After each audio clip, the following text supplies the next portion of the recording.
Oke, kita mulai untuk latihannya ya, latihan tentang derivatives ya, pembentukan kata. Oke, fungsi dari kita bisa paham tentang derivatif adalah agar kita bisa lebih mudah menentukan oh ini jenis kata apa toh, karena memang kita sudah di pertemuan-pertemuan awal itu kita sudah belajar tentang power of speech ya, jenis-jenis kata ya, kata benda, sifat, kata kerja dan seterusnya. Kemudian juga ada noun phrase, kata benda bentukan ya, ada itu KSKB itu ya dan lain-lain. Maka kita di sini juga akan mencoba menggunakan teknik dengan teknik pemecahan soal dengan tipe yang derivatif ya.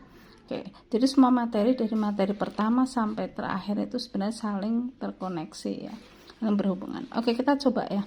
Alright, untuk soal nomor 1 nih, we only have to choose one of the two ya words here, difference. Kita bisa cek ya, akhiran ini NCE sama different. Tadi udah dijelaskan ya. Dari jelaskan ini adalah kata benda, this one is kata sifat. Oke. Nah, ya sudah, kita langsung aja ya. Kita lihat kata di depannya adalah know. Do you know? Kita ingat lagi bahwa sebuah kalimat itu kan ya, kalimat itu kan subjek ya, terus predicate ya. Terus objek. Objek ini isinya adalah apa? Kata sifat, kata benda. Oke. Nah, sekarang P ini kan verb atau to be atau modal ya. Nanti bisa dicek lagi untuk materi sentence. Oke. Nah, ini sudah ada verb. Nah, setelah verb itu apa? Yaitu objek, kata sifat, kata benda. Oke. Kata sifat atau kata benda atau dua-duanya tapi yang terhubung menjadi satu benda. Misalnya nice class. Nice kan kata sifat, kata bendanya adalah class, muncul bareng. Nah, sekarang kita ke sini. Nah, setelah ini ternyata between bukan dia adalah preposisi, sehingga di sini hanya butuh satu kata saja. Kalau hanya yang dibutuhkan satu kata, maka setelah predikat adalah yang kata benda. Sehingga kita bisa langsung know, berarti know kata kerja, berarti sebelahnya adalah kata benda. Kalau hanya muncul satu, maka hanya kata benda saja. Sehingga ini yang kita pilih. Gitu ya. Oke, go on. Nomor 2. Beautiful sama beautifully. Udah tahu ya, ini adverb, ini adjective atau kata sifat. Oke. Sekarang dance. Nah, dance. Kita kembali ke sini lagi. Bahwa dance itu adalah verb, kata kerja di sini. Setelah kata kerja maka objek complement pelengkap. Ada kata sifat, kata benda. Kalau dua-duanya muncul maka harus urutannya seperti ini. Tapi kalau hanya ada salah satu maka yang diutamakan adalah yang kata benda. Oke. Nah, ternyata di sini beautiful kata sifat, kata keterangan yang munculnya. Jadi kata benda nggak ada, berarti ini kita lewati. Kemudian kita tahu di sini ada adverb ya. Adverb dia dicirikan dengan ly sehingga dance beautifully. Kan dulu juga ya, ini titeni mawon. Drive carefully. Nah, drive carefully drive. Susunan seperti ini sama, boleh dua-duanya. Dan tidak akan pernah muncul dalam satu soal. Hanya salah satu dari ini, maka pilihlah salah satu. Karena di sini dance, maka pasangannya dance kata kerja. Nah, seperti ini ya. Oke, go on. Jadi ini adalah yang beautifully. Kemudian number 3, this ya, ada this kata tunjuk, and then setelahnya ada was. Was itu apa? Masuk ke predicate. Karena predicate kan ada 3 ya, verb, SMR, kemudian will gitu. Nah, will double L, will ya, modals. Oke. Nah, karena was adalah predicate maka yang sebelumnya adalah subjek. Subjek itu apa? Selalu noun. Nah, maka kita pilih organize atau organization yang berakhiran ion. And then next number 4, to publish atau publish. Kita cek sebelumnya ada once. Once adalah verb. Jika dua verb jejer, maka kemungkinannya hanya dua. Ya, ada to-nya, ya, verb to verb atau verb dengan ing.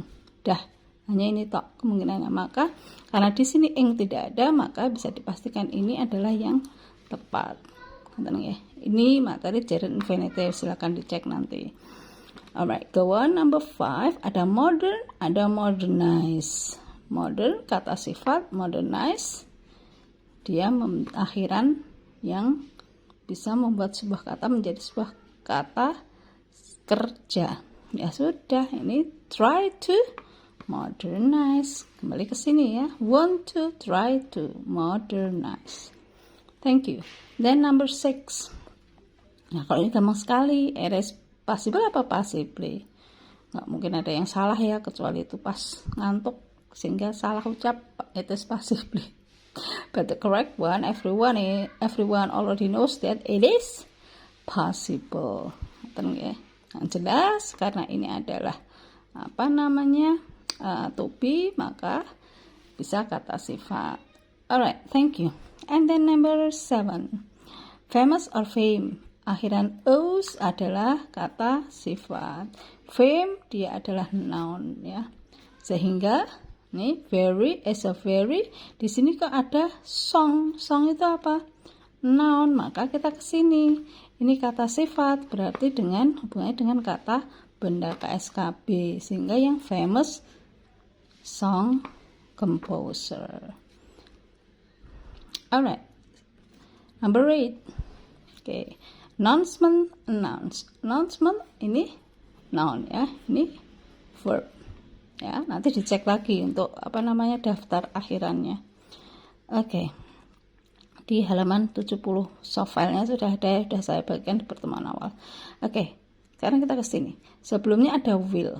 Will, ingat posisinya sebagai predicate. Berarti setelah ini ke complement, isinya ini KSKB kalau jadi satu, tapi kalau hanya muncul satu saja maka harus dipilih yang kata benda, sehingga ini jawabnya noun. Announcement. Okay, and then number 9. Begitu pula dengan nomor 9. Nah, ini ada accurate, accurately. Accurate ini adalah kata sifat. This one kata sifat menjadi adverb. Ya sudah, tinggal kita cek aja, read the text. Karena ini verb, maka ini drive carefully, read accurately. That's it. Simple kan? Oke, yang penting itu tadi paham ya dan hafal. Hafal tentang pembentukan kata berdasar dengan menambahkan akhiran atau awalan. Oke. Number 10, ada readable dan read ya. Akhiran able membentuk kata sifat. Untuk kata sifat, Untuk kata sifat ya. Kata sifat kalau read kan kita tahu dia verb ya. Ya sudah, depannya adalah more, berarti is more readable. Apalagi kalau kita balik ke sini, ini kan ada is ya kan. Is itu kan nih di sini. Berarti setelah itu adalah complement, kata sifat.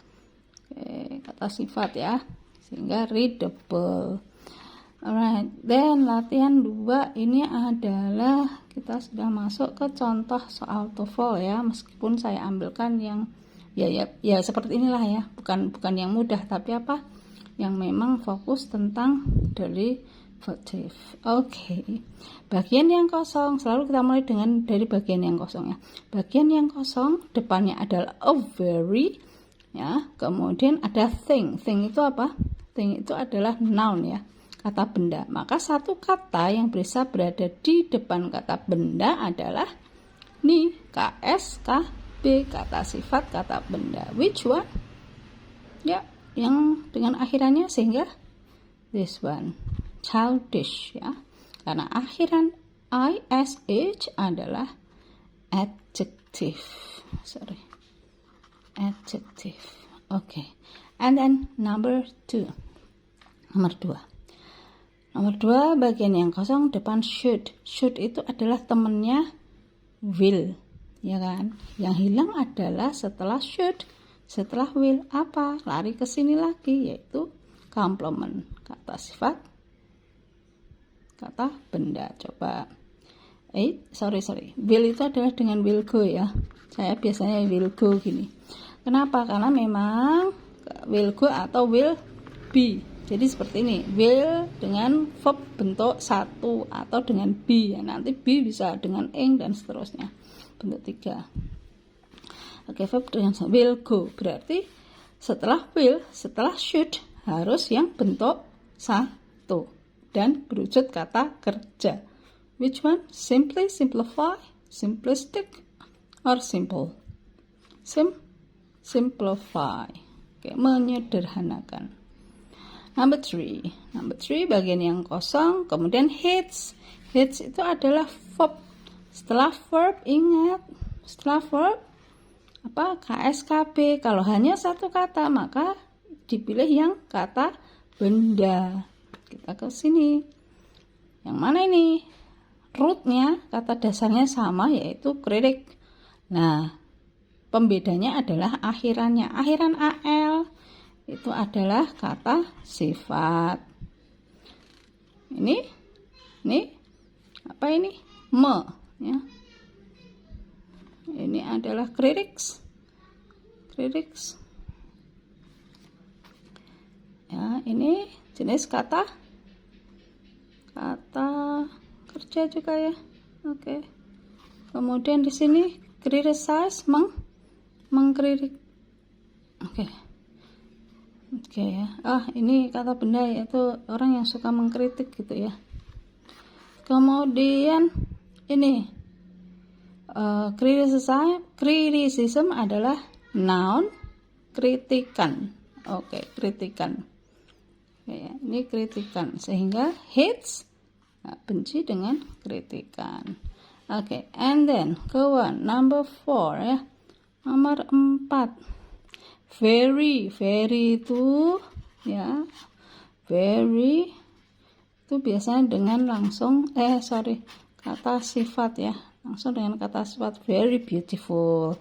Nah, kan beautiful kata sifat. Saya pakai kata beautiful bukan karena saya perempuan ya, tapi apa? Karena beautiful semua orang, bahkan anak-anak aja udah tahu juga ya. Oke, itu kata sifat, sehingga very beautiful pasangannya. Sehingga very, maka which one is the the adjective? Very ini is useless, but ada kata but itu berarti perlawanan, kebalikan. Useless itu sia-sia, maka lawannya adalah yang positif, yaitu useful. Oke, karena ada kata but itu dua makna saling berkebalikan. Ini sia-sia, maka ini bermanfaat. The last number, oke. Bagian yang kosong ada the, ya sudah. The itu adalah penanda artikel ya. And the. Itu pasti di belakangnya adalah kata benda atau noun. Ya sudah. Which one is the noun? Proposal. Okay, that's it. That's our discussion. Ya, ini diskusi kita tentang pemecahan soal TOEFL dengan menggunakan teknik ya, kita hafali, kita belajar niteni soal untuk yang jenis derivative. Okay, that's all. If you got any questions or something confusing, just let me know by texting me on my number. Thank you. Assalamualaikum warahmatullahi wabarakatuh.